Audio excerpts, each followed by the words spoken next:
Hey, good afternoon. So it's another bright sunny day, so I'm sitting in the shade as I come to you today.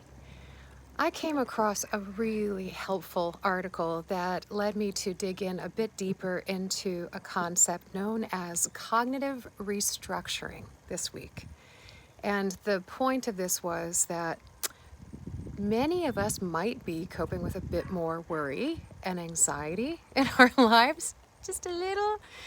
So this was the story then of this particular article, which was taking something from cognitive behavioral therapy, CBT, and the tool cognitive restructuring, which very specifically can be used to go ahead and help us tamp down the worry. And it has some really very important effects that I think you might join me in wanting. Would you also want to decrease your intensity of anxiety or worry?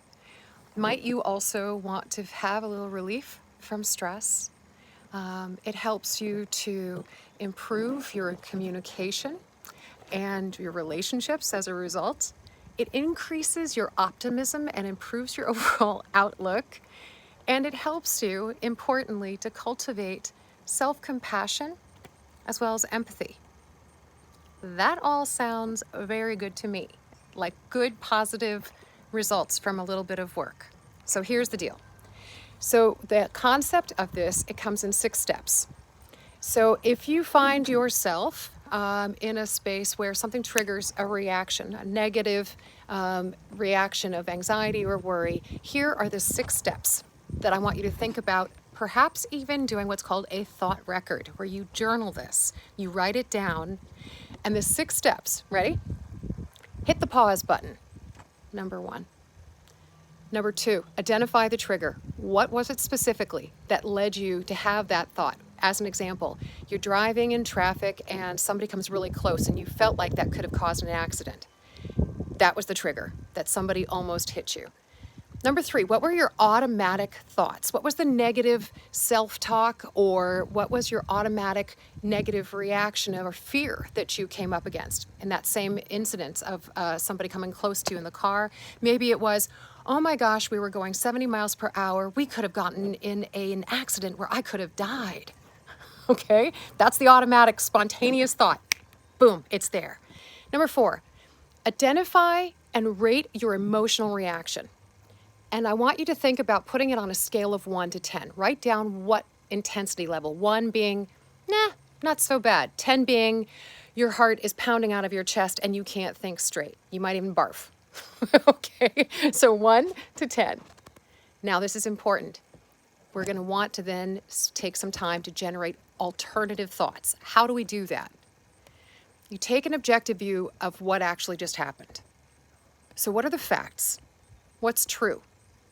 And you look at that and say, well, I know he was going really close to my car and he cut me off and we were going really fast, but I'm a really good driver. And my track record is I haven't been in any major accidents. So you change then the tempo. You take a moment to be objective to what actually happened. You name what happened. You name the emotions that arose for you. You are acknowledging the intensity that you felt around that feeling. And then you're starting to go into a place where you're really paying attention to what objectively really happened. And then you re-rate your intensity of your emotional response. And the goal, of course, is that it should be less intense than where you began. So how does this work? Why does it work? It helps us get organized mentally, and so that we can literally slow down. And if we have fewer negative thoughts, that means we're going to have less negative emotions, right? So it's a rate response. With that increase of awareness of what is actually going on, it allows us to change and modify our mental habits. We have a sense of agency and of control rather than feeling like we are a victim of our circumstances. We recognize that we do have skills, we do have knowledge, we have wisdom of how to cope with these things that may arise. And we then can come into a place of a more rational and reasonable approach to whatever just happened. All of this is teaching us how to be more flexible and realistic in our thinking. It's really valuable to be able to practice in a very methodical way when things feel like they're running away from us. Negative thoughts, negative self-talk can be spontaneous and it can be disruptive and it can send you on a vortex of negative energy. What if you took time to work on those 6 steps?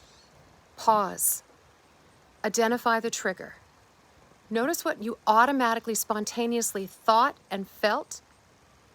Rate it 1 to 10 in terms of intensity of what you're feeling. Create new thoughts based actually on facts and on reality and objectivity, then re-rate the intensity level. It gets us out of rumination. It gets us out of self-talk and brings us into a space with decreased anxiety, managing your worry, less stress. This is a goodie. Please try this. Put this in your toolbox and see if this may work for you. Recommend it as well to maybe a friend or a family member that is spiraling out in worry and upset. So, with that, that's a goodie, yes.